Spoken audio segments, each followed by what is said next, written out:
Ẹ káàbọ̀ sí ẹ̀kọ́ kíkà ojoojúmọ́ ti ìjọ ẹ̀dá titun. Òní ọjọ́ kejì oṣù kẹjọ ọdún 2025. Àkòrí gbígbé ọkùnrin titun wọ̀. Ìwé orin 1:1-2. Mo fẹ́ kí n dàbí Jésù. Ẹ̀kọ́ àkọ́sórí. Nítorí náà, bí àyànfẹ́ Ọlọ́run, ẹni mímọ́ àti olùfẹ́, ẹ gbé ọkàn ìyọ́nú wọ̀, ìṣeun, ìrẹ̀lẹ̀, inú tútù, ìpamọ́ra. Ẹ máa faradà fún ara yín, ẹ sì máa dáríjì ara yín bí ẹnikẹ́ni bá ní ẹ̀sùn sí ẹnìkan. Bí Kristi ti dáríjì yín, gẹ́gẹ́ bẹ́ẹ̀ ni kí ẹ̀yin kí ó máa ṣe pẹ̀lú. Ìwé Kólósè orí 3 ẹsẹ̀ 12-13. Bíbélì kíkà.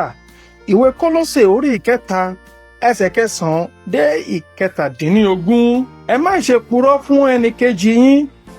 Ẹ̀yin ṣáà ti bọ́ ògbólógbòó ọkùnrin nì sílẹ̀ pẹ̀lú iṣẹ́ rẹ̀. Ẹ sì ti gbé ọkùnrin titun nì wọ̀, èyí tí a sọ di titun sí ìmọ̀ gẹ́gẹ́ bí àwòrán ẹni tí ó dáa. Níbi tí kò lè sí Hélénì àti Júù, ìkọlà àti àìkọlà, aláìgbédè, ará Scythia, ẹrú àti òmìnira, ṣùgbọ́n Kristi ni ohun gbogbo nínú ohun gbogbo.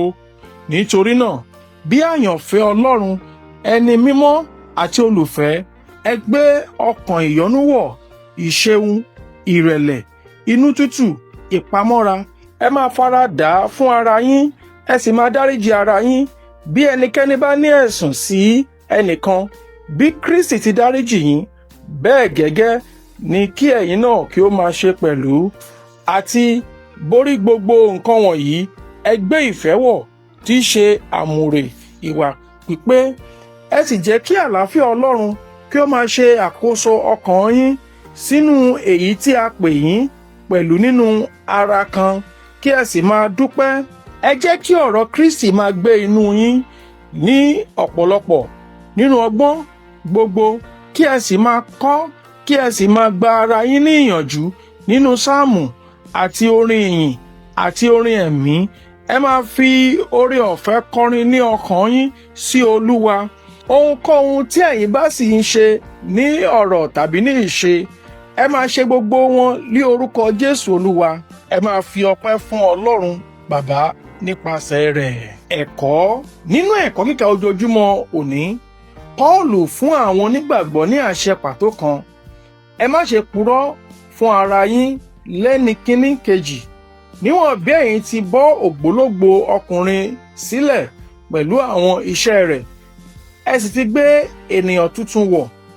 Ìgbésí ayé Kìrìsìtẹ́nì kì í ṣe nípa ìmúgbòòrò ìwàásí nìkan. Ó jẹ́ nípa ìyípadà pípé ti ìdánimọ̀. Nígbà tí a wá sí ọ̀dọ̀ Kristi, a kò sọ wá di mímọ́ nìkan. A kún fún àwọn ohun àtijọ́ wa, gẹ́gẹ́ bí yíyọ aṣọ tí ó dọ̀tí sílẹ̀ tí a sì ń wọ aṣọ tuntun. A ju ìwàláàyè ẹ̀ṣẹ̀ àtijọ́ tí a sì tẹ̀ síwájú nínú òdodo Kristi.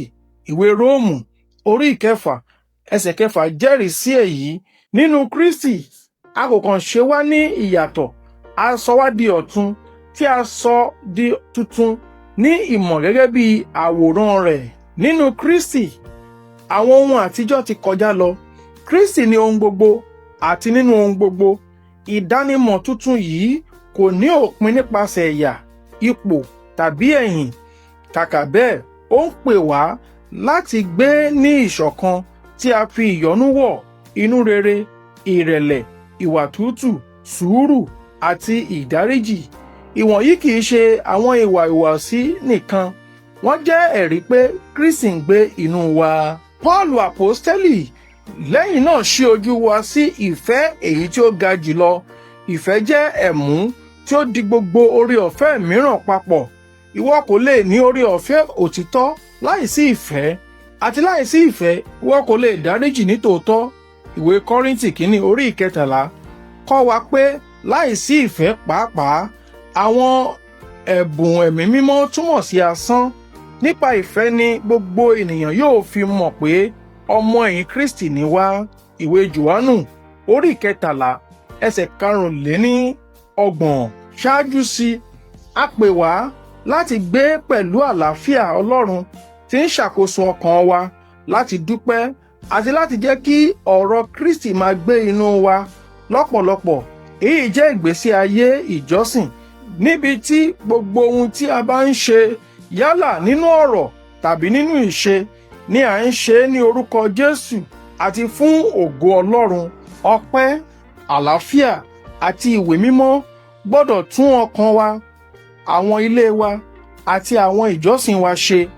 Nígbà tí a bá ń gbé ní ọ̀nà yìí, a kò ṣe àfihàn ara wa, ṣùgbọ́n Kristi nínú ìwà wa. Ẹ̀kọ́ àmúrelé.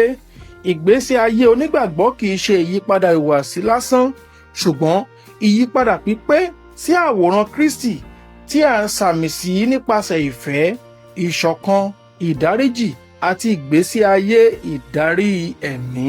Àdúrà. Olúwa ràn mí lọ́wọ́ láti bọ́ ọkùnrin ògbólógbòó nì sílẹ̀, kí n sì máa rìn ní ojoojúmọ́ nínú ọkùnrin tuntun tí a wọ̀ pẹ̀lú ìfẹ́, inú rere àti ìdáríjì, ní fífi Kristi hàn nínú gbogbo ohun tí mò ń ṣe. Àmín. Títí di ọ̀la, ó dàbọ̀.